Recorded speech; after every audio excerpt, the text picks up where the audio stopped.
Mjekësia nuk është thjesht zanat. Është mënyrë të menduari që e merr kudo me vete. Ajo të mëson të dëgjosh, e hulumtosh me kujdes, të kërkosh shkakun përtej simptomës dhe të mos harrosh se pas çdo diagnoze ka një histori njerëzore. Ky është mesazhi që u përcolli bluzave të bardha presidenti Bajram Begaj, jo vetëm në cilësinë e kreut të shtetit, por edhe si mjek në profesion, nga konferenca 22 kombëtare e gastroenterohepatologjisë. Që teknologjia ndihmon, inteligjenca artificiale orienton, por është vetëm mjeku ai që vendos dhe merr vendimin dhe gjykon.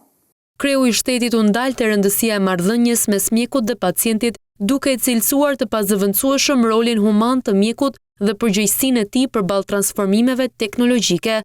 Sepse mjekësia nuk është vetëm shkencë, është gjykim e përgjegjësi, është etik, është marrëdhënie njerëzore. Etika dhe profesionalizmi është busulla që nuk lejon mjekësinë të humbas drejtimin, kufiri që nuk lejon mjekësinë të kthehet në një proces mekanik. Presidenti gjithashtu shprehu mirënjohje për platforma të tilla diskutimi që kontribuojnë në avancimin e mjekësisë shqiptare.